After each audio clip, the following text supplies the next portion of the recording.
ਅੱਜ ਤੋਂ ਅਣਮਿੱਥੇ ਸਮੇਂ ਦੇ ਲਈ ਧਰਨੇ ਤੇ ਬੈਠਣਗੇ ਕਿਸਾਨ। ਦੁਪਹਿਰ 1 ਵਜੇ ਤੋਂ ਸੂਬੇ ਦੇ ਵਿੱਚ ਕਈ ਥਾਈਂ ਨੈਸ਼ਨਲ ਹਾਈਵੇ ਤੇ ਖੋਲਣਗੇ ਮੋਰਚੇ। ਮੁਸਾਫਰਾਂ ਨੂੰ ਕਰਨਾ ਪਵੇਗਾ ਪਰੇਸ਼ਾਨੀ ਦਾ ਸਾਹਮਣਾ। ਪੁਲਿਸ ਕਸਟਡੀ ਦੇ ਦੌਰਾਨ ਲਾਰੈਂਸ ਇੰਟਰਵਿਊ ਮਾਮਲੇ ਦੇ ਵਿੱਚ ਪੁਲਿਸ ਦਾ ਵੱਡਾ ਐਕਸ਼ਨ। ਜਾਂਚ ਦੋਸ਼ੀ ਪਾਈ ਜਾਣ ਤੇ ਡੀਐਸਪੀ ਗੁਰਸ਼ੇਰ ਸੰਧੂ ਸਣੇ 7 ਪੁਲਿਸ ਕਰਮੀ ਸਸਪੈਂਡ। ਇੰਟਰਵਿਊ ਲਈ ਇੰਤਜ਼ਾਮ ਕਰਨ ਦੇ ਇਲਜ਼ਾਮਾਂ ਦੇ ਵਿੱਚ ਹੋਈ ਕਾਰਵਾਈ। मशहूर गायक सतिंदर सरताज ਨੂੰ ਕਪੂਰਥਲਾ ਕੋਰਟ ਦਾ ਸੰਮਨ। 30 ਅਕਤੂਬਰ ਨੂੰ ਪੇਸ਼ ਹੋਣ ਦੇ ਹੁਕਮ। 10 ਨਵੰਬਰ ਨੂੰ ਕਪੂਰਥਲਾ 'ਚ ਹੋਣ ਵਾਲੇ ਸ਼ੋਅ ਨੂੰ ਲੈ ਕੇ ਸੀਨੀਅਰ ਵਕੀਲ ਨੇ ਪਾਈ ਹੈ ਪਟੀਸ਼ਨ।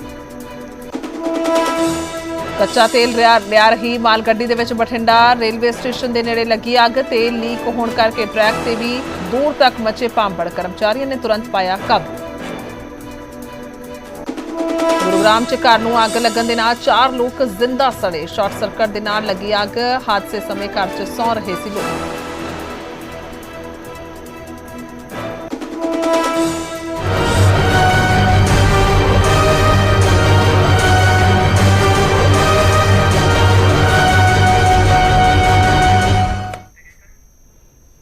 ਸਤਿ ਸ਼੍ਰੀ ਅਕਾਲ। ਇਸ ਸਮੇਂ ਦੇ ਬੁਲੇਟਿਨ 'ਚ ਸਵਾਗਤ ਹੈ। ਮੈਂ ਤੁਹਾਡੇ ਨਾਲ ਗੁਰਜੋਤ ਸੰਧੂ। ਸ਼ੁਰੂਆਤ ਕਰਦੇ ਬੁਲੇਟਿਨ ਦੀ ਮਹਾਜਾਮ ਤੋਂ। ਤਾਂ ਅੱਜ ਅਣਮਿੱਥੇ ਸਮੇਂ ਦੇ ਲਈ ਧਰਨੇ ਤੇ ਕਿਸਾਨ ਬੈਠਣਗੇ। ਦੁਪਹਿਰ 1 ਵਜੇ ਤੋਂ ਸ਼ੁਰੂਆਤ ਜਿਹੜੀ ਹੈ ਕੀਤੀ ਜਾਏਗੀ ਔਰ ਵੱਖ-ਵੱਖ ਥਾਈਂ ਦੱਸ ਦਿੱਤਾ ਗਿਆ ਕਿ ਕਿੱਥੇ ਅਸੀਂ ਧਰਨਾ ਲਾਉਣ ਜਾ ਰਹੇ ਹਾਂ। ਤਾਂ ਦੁਪਹਿਰ 1 ਵਜੇ ਤੋਂ ਸੂਬੇ ਦੇ ਵਿੱਚ ਕਈ ਥਾਈਂ ਨੈਸ਼ਨਲ ਹਾਈਵੇ ਜਾਮ ਕੀਤੇ ਜਾਣਗੇ।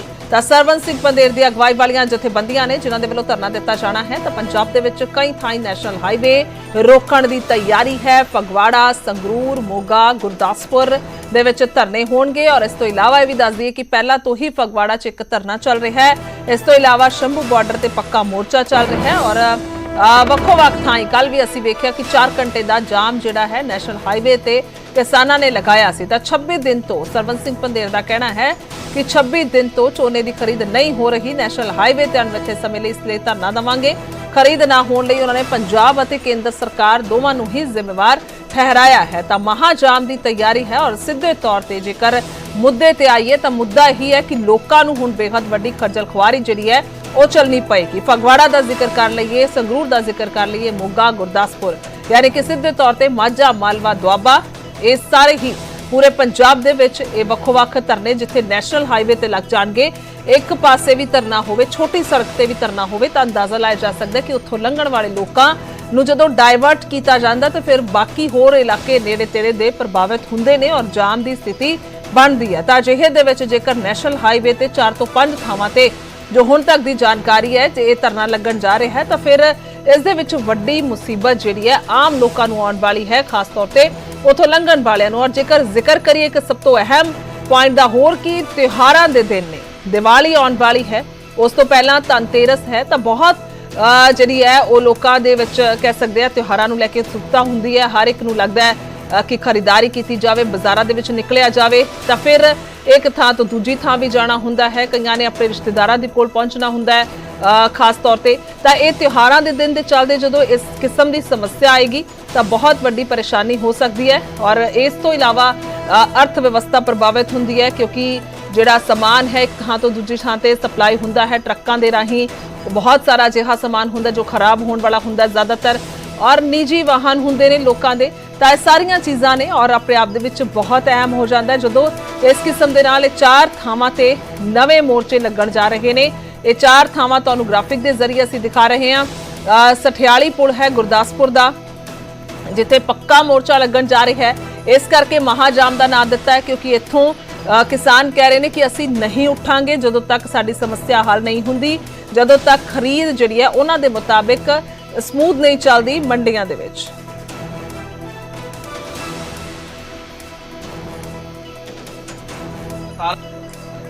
किसान मजदूर संघर्ष कमेटी वालों अज एक बड़ा काफिला है फगवाड़ा के लिए रवाना किया जा रहा है। और इस समय किसानों की बड़ी इकत्रता जी है दरिया ब्यास कंढे कह सकते हैं कि देखने को मिल रही है। और मेरे नाल इस समय किसान मजदूर संघर्ष कमेटी पंजाब के सीनियर आगू सरवण सिंह पंधेर मौजूद ने। पहला तो अज के जो प्रोग्राम जिवें तुसीं कल 4 ਵੱਖ-ਵੱਖ ਥਾਵਾਂ ਨੂੰ लैके प्रोग्राम लिखे थे, अज के थोड़े प्रोग्राम बारे भी एक बार जानकारी दिओ ते की जिहड़ा हैगा मुख्य एजेंडे या मुख्य लैके हैगा अज दा प्रदर्शन शुरू होने वाला। देखो एक तो 1 ਵਜੇ साडा यह जाम लगूगा 4 पंजाब ਦੀਆਂ ਥਾਵਾਂ ਨੇ ਕੱਲੀਆਂ बडरुखा संगरूर डगरू मोगा इधरों जड़ा वल ਆਪਣਾ ਕਪੂਰਥਲਾ ਦੇ ਵਿੱਚ ਫਗਵਾੜਾ ਤੇ ਸਠਿਆਲੀ ਪੁਲ ਗੁਰਦਾਸਪੁਰ, ਇਹ 4 ਹੀ ਜਗ੍ਹਾ ਨੇ। ਐਮਰਜੈਂਸੀ ਸੇਵਾਵਾਂ ਸੀ, ਜਿਵੇਂ ਮਰੀਜ਼ ਆ, 에ਅਰਪੋਰਟ ਦੀ ਜ਼ਰੂਰੀ ਚੀਜ਼ ਦੇਖਾਂਗੇ, ਗੁਰੂ ਗ੍ਰੰਥ ਸਾਹਿਬ ਦਾ ਸਵਾਰਾ ਦੇਖਾਂਗੇ, ਇਹਦੋਂ ਕਾ ਕੋਈ ਵਿਆਹ ਸ਼ਾਦੀ ਦਾ ਦੁल्हा ਜਿਹੜਾ ਵਾ ਜਾਂ ਕੋਈ ਦੁਲਹਨ ਦੀ ਡੋਲੀ ਹੋ, ਉਹ ਐਮਰਜੈਂਸੀ ਸੇਵਾਵਾਂ ਸੀ ਬਹਾਲ ਰੱਖਾਂਗੇ। ਜਿਵੇਂ ਸਾਰੇ ਮੀਡੀਆ ਨੂੰ ਪਤਾ ਹੀ ਆ ਵੀ ਝੋਨੇ ਦੀ ਖਰੀਦ ਆ ਜਿਹੜੀ, ਕਿਉਂ ਖਰੀਦ ਦੇ ਵਿੱਚ ਵਿਘਨ ਪੈ ਰਿਹਾ, ਕਿਉਂਕਿ ਇਹ ਸ਼ੈਲਰ ਮਾਲਕਾਂ ਦਾ ਕਹਿਣਾ ਵੀ 126 ਦੇ ਨਾਂ ਤੇ ਜਿਹੜੀ ਹਾਈਬ੍ਰਿਡ ਵੈਰਾਈਟੀ ਲਵਾਈ ਗਈ ਆ, ਉਹ ਹਾਈਬ੍ਰਿਡ ਵੈਰਾਈਟੀ ਜਿਹੜੀ ਆ ਚੌਲ ਪੂਰਾ ਜਿਵੇਂ 67 ਕਿਲੋ ਕੇਂਦਰ ਮੰਗਦਾ ਉਹ ਝੜ ਨਹੀਂ ਰਿਹਾ ਹੈਗਾ, ਤਾਂ ਸਾਡਾ ਚੌਲ ਘੱਟ ਚੜ ਰਿਹਾ, ਕੇਂਦਰ ਸਾਨੂੰ ਛੂਟ ਦੇਵੇ। ਤੇ ਕੇਂਦਰ ਨੇ ਸਾਡੇ ਨਾਲ ਬੇਰੁਖੀ ਕਰਦਿਆਂ ਹੋਇਆਂ ਪਿਛਲੇ ਸਾਲ ਦਾ ਚੌਲ ਵੀ ਨਹੀਂ ਚੱਕਿਆ, ਉਦੋਂ ਪਿਛਲੇ ਸਾਲ ਦਾ ਵੀ ਪਿਆ, ਸਪੇਸ ਦਾ ਰੌਲਾ ਵੀ ਹੈਗਾ। ਕੇਂਦਰ ਨਾਲ ਜਿਹੜੀ ਮੀਟਿੰਗ ਹੋਈ ਉਹਨਾਂ ਤੋਂ ਕਹਿੰਦੇ 2 ਦਿਨਾਂ ਬਾਅਦ ਟੀਮਾਂ ਆ ਕੇ ਦੇਖਣਗੇ, ਅਜੇ ਤੱਕ ਕੋਈ ਟੀਮ ਨਹੀਂ ਆਈ, ਇਹਦਾ ਸਮਝੌਤਾ ਨਹੀਂ ਹੋਣਾ। ਇਹ 2001 ਚ ਵੀ ਸਮਝੌਤਾ ਹੋਇਆ, 2004-5 ਚ ਵੀ ਸਮਝੌਤਾ ਹੋਇਆ, ਕਿਉਂਕਿ ਜਿਹੜੀ ਖੇਤੀ ਨੀਤੀ ਆ, ਜਿਹੜੀ ਕਾਰਪੋਰੇਟ ਦੀ ਪਾਲਿਸੀ ਆ, ਕੇਂਦਰ ਲਾਗੂ ਕਰਨਾ ਸੀ ਟੇਢੇ ਢੰਗ ਨਾਲ, ਬਹਾਨਾ ਬਣਾ ਕੇ ਹੁਣ ਇੱਕ ਕ੍ਰਾਈਸਿਸ ਦਾ, ਤੇ ਉਹਨਾਂ ਨੇ ਕਾਲੇ ਕਾਨੂੰਨ ਲਾਗੂ ਕੀਤੇ ਹੋਏ ਆ। ਕੋਈ ਇੱਕ ਦਿਨ ਚ ਨਹੀਂ ਚੀਜ਼ ਪੈਦਾ ਹੋਊਗੀ, ਉਹਨਾਂ ਨੂੰ ਪਤਾ ਵੀ ਲੋਕ ਸਭਾ ਸੀ ਜਿੱਤ ਲਈ, ਹੁਣ ਸਾਨੂੰ ਲੋੜ ਕੋਈ ਨਹੀਂ, ਪੰਜਾਬ ਤੋਂ ਸਾਨੂੰ ਮਿਲਣਾ ਕੁਝ ਨਹੀਂ, ਹਰਿਆਣਾ ਵੀ ਕੱਟ ਲਿਆ ਤੇ ਕ੍ਰਾਈਸਿਸ ਖੜਾ ਕੀਤਾ ਬਦਲੇ ਦੀ ਭਾਵਨਾ। ਕੱਲ ਕੈਪਟਨ ਅਮਰਿੰਦਰ ਸਿੰਘ ਆਏ, 2 ਸਾਲਾਂ ਬਾਅਦ ਨਿਕਲ ਕੇ ਆਏ। ਅਸੀਂ ਕਹਿੰਦੇ ਪੰਜਾਬ ਦੇ ਸਾਬਕਾ ਸੀਐਮ ਰਹੇ, ਜੇ ਪੰਜਾਬੀਆਂ ਦਾ ਕੋਈ ਦੁੱਖ ਦਰਦ ਹੈਗਾ ਉਹਨਾਂ ਨੂੰ, ਤੇ ਉਹ ਗੱਲ ਕਰਨ ਕੇਂਦਰ ਨਾਲ, ਉਹਨਾਂ ਨੂੰ ਪ੍ਰਧਾਨ ਮੰਤਰੀ ਵੀ ਜਾਣਦੇ, ਗ੍ਰਹਿ ਮੰਤਰੀ ਵੀ ਜਾਣਦੇ ਆ, ਚੰਗੀ ਉਹਨਾਂ ਦੀ ਪੈਠ ਹੈ ਕੇਂਦਰ ਦੇ ਵਿੱਚ। ਤੇ ਪੰਜਾਬ ਦੇ ਮਸਲੇ ਨੂੰ ਲੈ ਕੇ ਜਿਹੜੇ ਪੰਜਾਬ ਦੇ ਰਾਜਨੀਤਿਕ ਨੇ, ਉਹ ਆਪਣੀ ਲੜਾਈ ਛੱਡ ਕੇ ਜਾਂ 22 ਇਲੈਕਸ਼ਨਾਂ ਦਾ ਜਿਹੜਾ ਉਹਨਾਂ ਨੂੰ ਮਾਂ ਚੜਿਆ ਹੋਇਆ ਵਾ, ਉਹ ਆਪਣੇ ਕੰਮ ਪੰਜਾਬ ਦਾ ਸੋਚਣ ਵੀ ਪੰਜਾਬ ਦਾ ਕੀ ਬਣੂਗਾ। ਪੰਜਾਬ ਦੀ ਇਕਨੋਮੀ ਖੇਤੀ ਤੇ ਖੜੀ ਹੋਈ ਹੈ, ਖੇਤੀ ਮਰ ਗਈ, ਸਭ ਕੁਝ ਮਰ ਜਾਣਾ। ਅੱਜ ਅਸੀਂ ਪੰਜਾਬੀਆਂ ਕੋ, ਦੇਸ਼ ਵਾਸੀਆਂ ਕੋ सहयोग की मंग करते हैं कि राह जाम होगा, तुम तकलीफ होगी, पर यह सोचो कि किसान मर गया, बाजार कितना, पंजाब किवें चलू।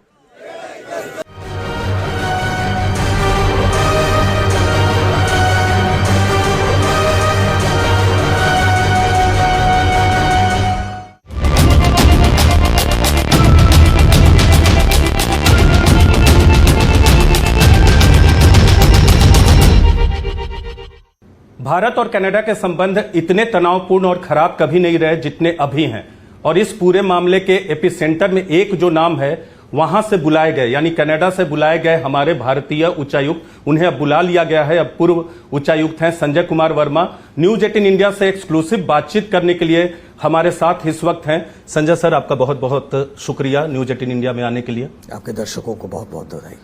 क्या वजह है कि आपको इस पूरे मामले में नामित किया गया कनाडा की सरकार ने, और आपके 5 वरिष्ठ राजनयिकों को, दूसरे कनिष्ठ जो नीचे के हैं, जूनियर हैं, उन्हें नामित किया जा सकता था, लेकिन आपसे लेकर 6 नंबर तक को नामित किया गया? आखिर वजह क्या?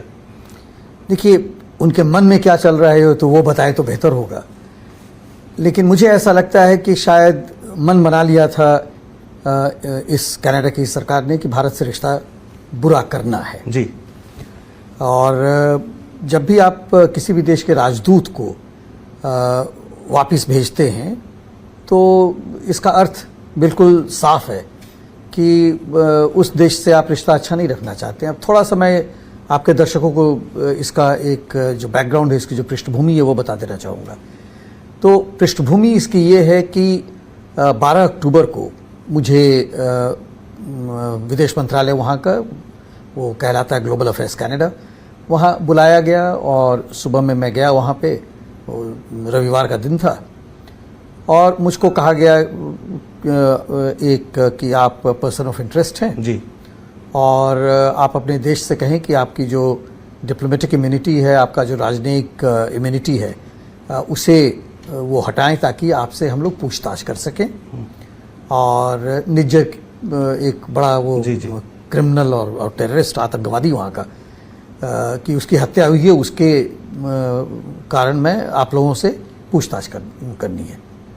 तो मैंने वहाँ से दिल्ली को बताया कि ऐसे ऐसी बात हुई है जी, और फिर दिल्ली में विदेश मंत्रालय के जो वरिष्ठतम पदाधिकारी हैं, जो कनाडा जिनके चार्ज में है, उन्होंने यहाँ पर कनाडा के एक्टिंग हाई कमिश्नर को बुलाया, और बुला के उन्होंने कहा कि देखिए ये जो है ये ट्रस्ट को हटा देता है, हम दोनों देशों के बीच एक आपस में समझने की एक पद्धति रही है, उसको आपने तोड़ दिया है। और चूंकि ट्रस्ट ही टूट गया, अब जब विश्वास ही टूट गया, तो फिर हम अपने राजनयिकों को, जो 6 को आपने नामित किया है अपने उच्चायुक्त के साथ, उन्हें वापस बुला रहे हैं। तो ये कहा गया, वापस मुझको यहाँ आना था, मुझको भी फोन पे खबर कर दी गई कि आपको वापस आना है, लेकिन उसके ठीक एक दिन के बाद ईमेल के मार्फत एक अटैचमेंट आया, डिप्लोमेटिक नोट जिसको कहते हैं, राजनयिक नोट, वो एक आया और उसमें लिखा हुआ था कि भाई आपको और आपके 5 अन्य साथियों को हम अवांछित व्यक्ति, पर्सोना नॉन ग्राटा के रूप में डिक्लेयर करते हैं, और उसके तहत आप 19 अक्टूबर के 11:59 रात्रि के पहले देश छोड़ दें। तो आप ये सारी बातें कह रहे हैं, क्या जिस तरह से आप लोग पाकिस्तान की बात करें, चीन के साथ ऊपर नीचे संबंध होते रहते हैं, कभी ऐसा नहीं हुआ कि person of interest high commissioner को, एम्बेसडर को, भारतीय राजनयिक को बताया जाए? क्या ट्रूडो सरकार की यह भी साजिश थी कि इस तरह का आरोप लगाकर, एक तरह से इसे आरोप ही कहेंगे डिप्लोमेटिक लेवल पे, क्या गिरफ्त में लेने की भी साजिश थी? ऐसा था, आपको लगता है? क्योंकि ट्रूडो, आप बार बार ये कह रहे हैं कि कनाडा से संबंध बेहतर है, लेकिन ट्रूडो सरकार का जो रवैया है वो ठीक नहीं है।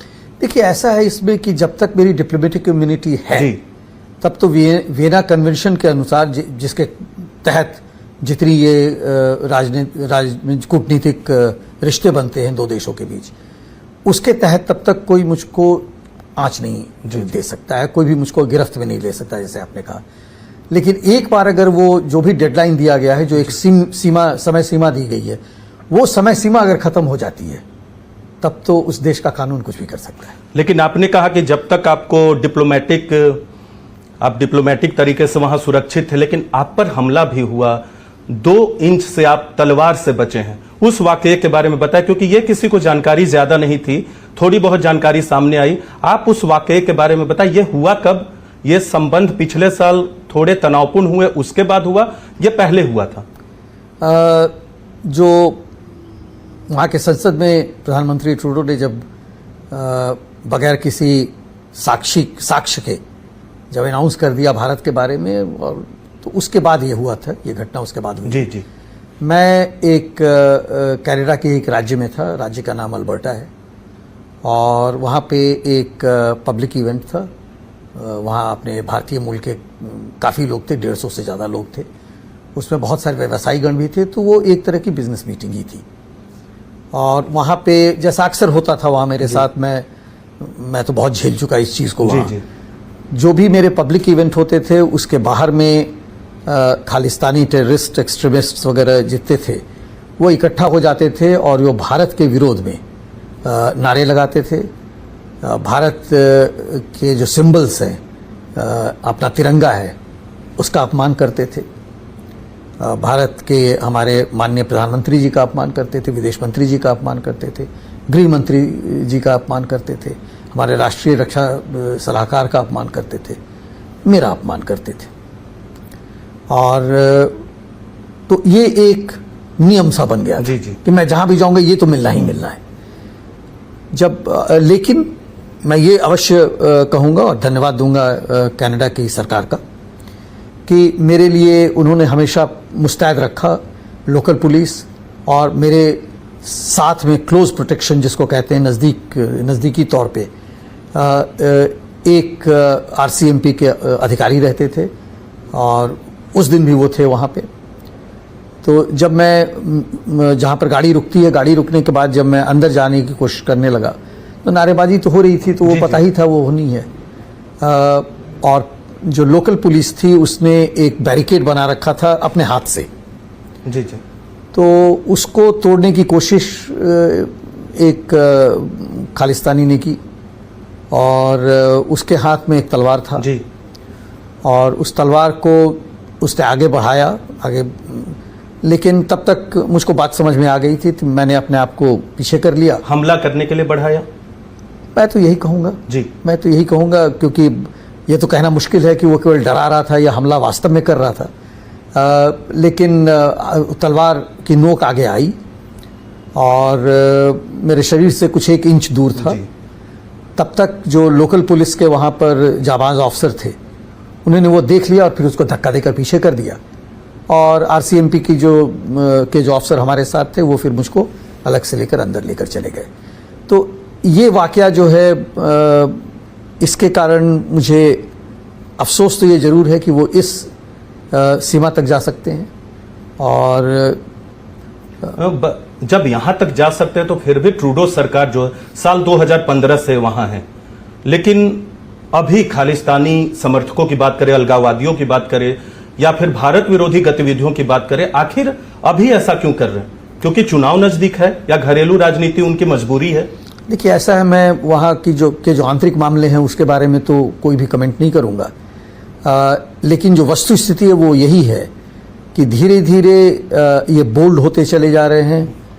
ऐसा लग रहा है इन्हें ये प्रोत्साहित हो रहे हैं इस तरह की भारत विरोधी गतिविधियों के लिए और इस तरह की हरकत कर रहे हैं वो। एक और महत्वपूर्ण सवाल है, वहां का जो कमीशन गठित हुआ उसमें चीन को लेकर 80 से 90% बातचीत हो रही है और भारत मामले को ट्रूडो ज्यादा तूल दे रहे हैं। आप तो वहां 2 साल से करीब रहे हैं, आप बेहतर जानते हैं कि ऐसा ट्रूडो, भले आप घरेलू राजनीति के बारे में न बात करें, लेकिन अभी मसला ऐसा हो गया है जब भारतीय राजनयिक पे वो सवाल उठा रहे तो सवाल यह भी बनता है कि आखिर ऐसा क्यों है कि कमीशन में चीन के बारे में ज्यादा बात हो रही है और भारतीय मामले को तूल ज्यादा दिया जा रहा है? आखिर ऐसा क्यों? देखिए, ऐसा है, मैं तो चूंकि भारत और कनाडा के रिश्ते को देखता था तो चीन के बारे में तो बात नहीं कर सकता हूं, लेकिन ये आपका कहना सही है कि अधिकांश वहाँ पर जो बातचीत होती है, विमर्श हो रहा था, वो चीन के हस्तक्षेप को लेकर हो रहा था।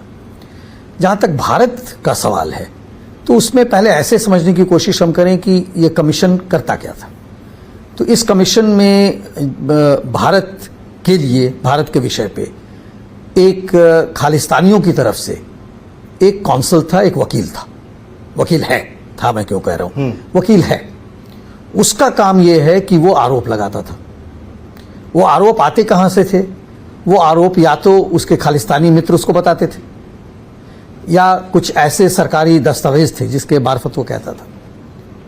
जब उसने आरोप लगा लिया तो या तो सरकारी अधिकारी जी या राजनीतिक नेतागण वहां पर बैठे रहते थे जो उसको और एम्पलीफाई करते थे, ओके, और उजागर करने की कोशिश करते। तो अगर ये सारे लोग खालिस्तानी अलगाववादी थे, खालिस्तान के समर्थक भी थे इनमें, ये कहना मुश्किल है, हाँ, लेकिन वहां की सरकार के अंग थे। जी जी। तो एक ने आरोप लगाया, दूसरे ने आरोप को बढ़ा चढ़ा दिया और जो वहां पर अपने, इसीलिए ट्रूडो बोलते कि हार्ड एविडेंस मेरे पास नहीं है। जी नहीं, इसीलिए वो बोलते हैं सर, उनके पास कोई हार्ड एविडेंस नहीं, और वहीं पर उन्होंने कहा। अब तीसरा जो वहां पर जुडिशियल ऑफिसर्स है, लीगल ऑफिसर्स है, वो बेचारे उसका नोट लेते हैं। अब देखिए, जब हम इस तरह के आरोप प्रत्यारोप की बात करते हैं तो जो सबसे मुख्य उसका सिद्धांत है वो है principle of natural justice G, जिसका अर्थ यह है कि अगर किसी पे इल्जाम लगाया जाता है तो जिस पे इल्जाम लगाया गया है उसको अपने को बचाव करने का अधिकार है। ये जो एलिमेंट है, ये जो उसका एक अंग होना चाहिए था, वो है ही नहीं। तब इसका मतलब कि एक तरफा बात हो रही है, उसको आप रिकॉर्ड करके जो मर्जी हो जिस तरह से उसको आप बोल, और इसीलिए एक तरफा आरोप लगा, इसलिए एक तरफा आरोप हो रहा है और एक तरफा बहस हो रही है। लेकिन 26 लोगों के प्रत्यर्पण की सूची जो दी गई है या फिर बहुत लोगों के बारे में गिरफ्तार करने के बारे में आप लोग बोले हैं, विदेश मंत्रालय और भारत सरकार बोली है, उस पर क्यों कार्रवाई नहीं की गई? गोल्डी बराड़ का नाम भी शायद हटाया उन्होंने। देखिए, कुछ केसेस में, कुछ फाइल्स पे एक्शन हुआ है, हाँ, और विमर्श हमसे किया गया, हाँ, लेकिन ज्यादातर फाइल ऐसी हैं, हाँ, 20 के लगभग फाइल ऐसी हैं, 21 फाइल के लगभग, जिस पर कि किसी भी ढंग की कार्रवाई नहीं की गई है। तो मैं तो ये मानकर चलूंगा कि वो कार्रवाई करना नहीं चाहते। आखिरकार जब हमने उनको प्रत्यर्पण की सूची भेजी तो हर एक नाम के साथ एक मोटा गट्ठर जाता है दस्तावेजों का। तो हमने जितने हमारे पास एविडेंस थे, साक्ष्य थे, सभी साक्ष्यों, हार्ड एविडेंस, सभी हार्ड एविडेंस साक्ष्यों को वहां हम भेजते हैं। कई बार क्या होता है कि दोनों देशों की जो कानून पद्धति है वो चूंकि एक दूसरे से थोड़ी अलग है, तो कई बार पूछना पड़ता है कि अच्छा आप ये किस सेक्शन के आधार पे कह रहे हैं कानून के, और वो वाजिब है क्योंकि ये दो अलग अलग देश हैं। तो वो भी नहीं हो, आप उसको रख के बैठ जाएं, कोई उस पर 10 साल तक कार्रवाई ना करें, तो इसको मैं क्या मानूं? गोल्डी बराड़ के साथ क्या किया? संक्षेप में जाऊंगा सर, वक्त भी कम है आपके तो उसमें ऐसा हुआ कि हम लोगों ने बताया था गोल्डी बराड़ कौन है और किस तरह से वो वहां पर अलग अलग तरह के धंधे करता है गैर कानूनी। तो वहां पर एक सिविक ऑर्गेनाइजेशन है जिसका नाम है बोलो, BOLO। तो बोलो जो है वो पब्लिश करता है, वो प्रकाशित करता है उस लिस्ट को, तो उस लिस्ट में उसका नाम डाला गया। तो हमें बड़ी खुशी हुई, मुझको यह लगा कि चलो कुछ तो हुआ। तो किया। और लेकिन फिर अचानक उसका नाम गायब हो गया। पूछा आपने क्यों हुआ? पूछा हम लोगों ने, कोई भी उसका सही हमारे हिसाब से सही स्पष्टीकरण न मिला। बहुत सारे भारतीय छात्र रहते हैं, 3 लाख से ज्यादा भारतीय समुदाय के लोग हैं, 30,000 से अधिक भारतीयों को वहां हर साल परमानेंट सिटीजनशिप भी मिलता है। इस खराब संबंध का असर क्या पड़ेगा और क्या भारतीय छात्रों पर भी खालिस्तानी अलगाववादी असर डाल सकते हैं या उनकी जान को खतरा है? देखिए, अगर भारतीय मूल के लोगों को हम देखें तो लगभग 20 लाख भारतीय मूल के लोग हैं, और जो भारतीय नागरिक हैं जो वहां पर रह रहे हैं काम करने के लिए किसी और ढंग से, और उसमें छात्र भी शामिल हैं, 10 लाख लगभग वो हैं। तो कुल मिलाकर 30 लाख भारतीय मूल के और भारतीय नागरिक हैं वहां पे। जो खालिस्तानी समर्थक हैं और खालिस्तान समर्थक हैं और जो खालिस्तानी अलगाववादी और कट्टरपंथी लोग हैं, उन लोगों ने वहां पर धमकियां बहुत तेरे दी हैं। धमकियों में ये कहा जाता है तुम भारत चले जाओ, धमकियों में ये कहा जाता है कि जो हिंदू कैनेडियन है वो वापस भारत जाए। उनको ऐसा लगता है कि वो शायद कनाडा का नागरिक नहीं है, वो भी कनाडा का नागरिक है, उसी कनाडा का नागरिक है। उसके बाद जो हमारे मंदिर हैं उनको वैंडलाइज किया गया, उस पर कुछ कुछ गलत चीजें लिखी जाती हैं, मूर्तियों को। भारतीय छात्र और उनके अभिभावकों के लिए क्या कहेंगे? उनके लिए बहुत सिंपल सा मैसेज है कि जब भी आप वहां भेजते हैं जी, तो आप जानकर भेजें कि वहां पर स्थिति क्या है। अच्छे यूनिवर्सिटीज में भेजें, ऐसे कॉलेजेस में न भेजें जो कि केवल बिजनेस के लिए वहां लगाया गया, जहां पर कि पूरे सप्ताह में एक क्लास होगा और बाकी समय बच्चे घूमते फिरेंगे, वो कुछ उल्टी सीधी नौकरियां करेंगे, और अब नौकरियां भी नहीं उपलब्ध हैं वहां पे, रहना मुश्किल है, जगह महंगी है, खाने की परेशानी है। इसके कारण वो बच्चे जो चरमपंथी हैं उनके चंगुल में फंस सकते हैं और उन्हें गुमराह किया जा सकता है। अभिभावकों से मेरा यह कहना है कि आप अपने बच्चों से रोज हर हमेशा बात किया करें, उनकी स्थिति जानने की कोशिश करें, उन्हें यह समझाएं कि अगर आसपास में वो कोई भी संदेहास्पद गतिविधि या वस्तु देखते हैं वो तुरंत वहां की लोकल पुलिस को इन्फॉर्म करें। आखिरी 2 सवाल है सर, इसके आगे क्या? भारत कनाडा के संबंध के बारे में ट्रूडो सरकार अगर चली जाएगी तो आपको लगता है संबंध बेहतर हो जाएंगे, और क्या शर्त होगी बेहतर संबंध के लिए? देखिए, भारत और कनाडा हमेशा से अच्छे मित्र रहे हैं और अच्छे मित्र रहने चाहिए। दोनों हम लोग गणतंत्र हैं, दोनों हम लोग प्रजातंत्र हैं, तो वो होना चाहिए और वो आगे चलना चाहिए। ये एक समय है जिसको मैं एबरेशन कहूँगा, जो इस तरह की बात हो गई है, ये इतर है जी, जो सामान्य है उससे। और जो आगे मैं देख रहा हूँ उसमें संबंध अच्छे होने चाहिए। लेकिन ट्रूडो सरकार जिम्मेदार है, तो वो सरकार जाएगी तो आपको लगता है संबंध बेहतर होंगे, और शर्त क्या है? देखिए, सरकार वहां कौन रहती है ये तो कनाडा के लोग तय करेंगे, और उसमें मैं आगे नहीं जाना चाहूंगा। और मुझे ये उम्मीद है कि चाहे जो भी सरकार हो वह ये सोचेगी कि भारत से रिश्ता रखना क्यों जरूरी है और भारत किस तरह से उन्हें बेनिफिट कर सकता है और हम किस तरह से कनाडा से बेनिफिटेड हो सकते हैं। लेकिन एक बात और, हमारा एक उसमें बहुत बड़ा कंडीशन है, और वो यह है कि जो हमारे भारत की अखंडता की तरफ बुरी निगाह रखते हैं उन्हें कंट्रोल करें, उन्हें इजाजत मत दें। खालिस्तानी अलगाववादी उन्हें आप इजाजत न दें कि आपकी धरती को इस्तेमाल करके वो भारत की तरफ बुरी नजर डालें। अंतिम सवाल करूंगा सर, नेटवर्क 18 ने एक व्यापक सर्वे किया, उसमें करीब 5,000 लोग शामिल हुए और करीब 2,500 लोगों के आंकड़े हम लोगों ने लिए, क्योंकि बहुत सारे लोग ऐसे भी थे जिनके आंकड़े को शामिल नहीं किया जा सकता था जेन्युइन वजहों से। आप ये बताएं कि उसमें जो भारत का पक्ष है उसी को देश की जनता भी, जो सर्वे में जिन्होंने रिस्पॉन्ड किया, उसी का समर्थन कर रहे। ट्रूडो को करीब 80% लोग जिम्मेदार मानते हैं मौजूदा स्थिति के लिए। तो कैसे इस सर्वे में जो फाइंडिंग्स आए हैं, आप कैसे देख रहे हैं? ज्यादातर वही फाइंडिंग्स है जो भारत सरकार का पक्ष है। देखिए, हम तो प्रजातंत्र हैं जी। अगर ज्यादातर प्रजा यही कहती है तो फिर वही देश की नीति है। सर, न्यूज 18 इंडिया से बातचीत करने के लिए बहुत बहुत धन्यवाद। धन्यवाद। तो ये थे हमारे साथ संजय कुमार वर्मा। संजय कुमार वर्मा ने भारत का वो तमाम पक्ष रखा और कनाडा के अंदर की बातें भी बताई कि आखिर क्या कुछ हुआ था। हमारे पास इस वक्त सुरक्षित मौजूद है भारत सरकार के फैसले की वजह से कि आने वाले वक्त में इनकी सुरक्षा को कोई खतरा न हो। लेकिन एक बात तय है कि तब तक कनाडा से संबंध नहीं सुधरेंगे, जब तक वहां की सरकार खालिस्तानी अलगाववादियों को अपना समर्थन देना बंद नहीं करती।